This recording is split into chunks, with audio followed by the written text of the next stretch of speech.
guna, Dayus! Saya tak pernah janji apa-apa pun dengan awak. Awak yang nak pertahankan perkahwinan kita ni. Kak Astrid tu dari dulu lagi selalu cari lelaki yang jauh lebih kaya macam Abang Umar.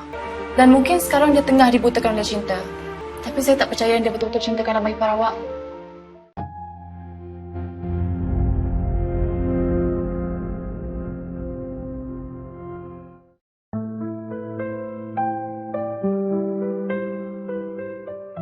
Apabila Elina sedar dari pingsan, dia mengadu pada Ashraf tentang kecurangan suaminya.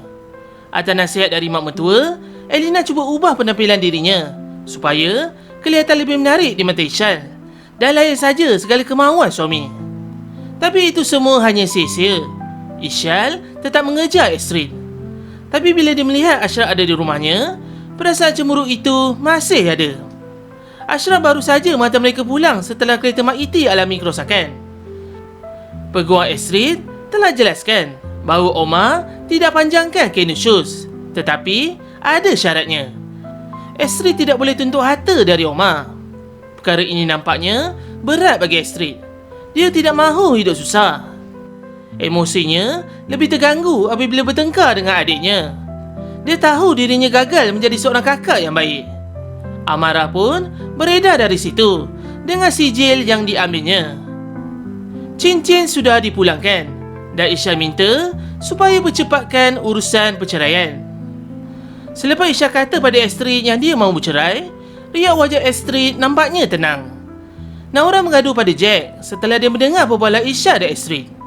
Mereka tak sangka Mami dan Papi benar-benar bercinta. Fikiran Elina terganggu apabila Asyik teringatkan pertengkaran dia dan Ishal malam kemarin. Ishal ikat janji cinta padanya. Fauzi menemani Elina dan cucunya setelah Ishal tidak tinggal di situ lagi. Aryan sudah hilang sabar setelah melihat kemesraan Mami dan Papi. Pertengkaran dia dan Ishal menjadi semakin rumit.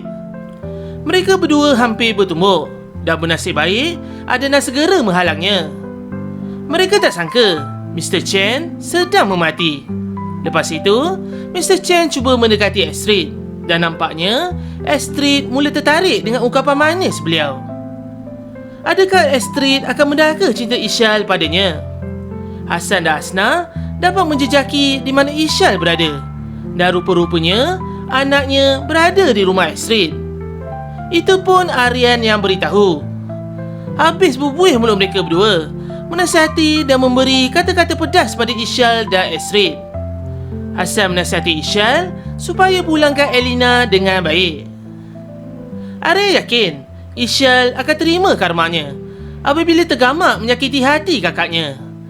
Elina telah menerima tawaran untuk bekerja di syarikat Omar yang dijaga oleh Ashraf. Sementara waktu, Mak Iti yang jagakan anak-anak. Elina demam. Azri pula menelefon papanya menggunakan telefon mamanya.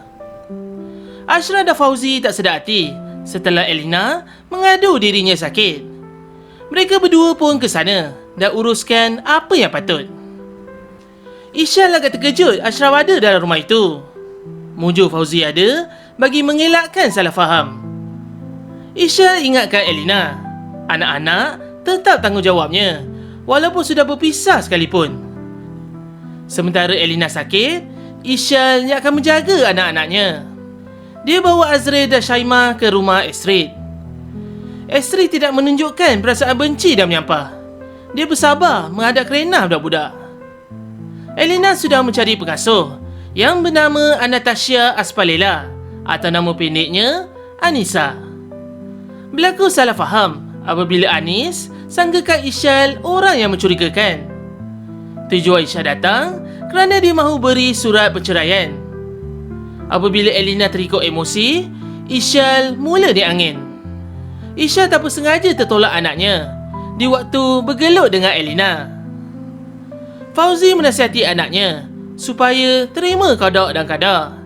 Jodoh anaknya dengan Ishal setakat itu saja. Elina minta bantu Ashraf untuk dapatkan peguam untuk urusan perceraian. Slot pekerja tetap hanya satu saja bagi setiap departmen. Oleh itu, Ashraf telah terpilih menjadi pekerja tetap. Amarah pula buntu apabila dia masih belum mendapat kerja tetap. Bagaimana dia mahu membayar sewa rumah? Amara terpaksa kembali semula ke rumah kakaknya. Dia juga mengambil keputusan untuk bekerja di kedai Fauzi.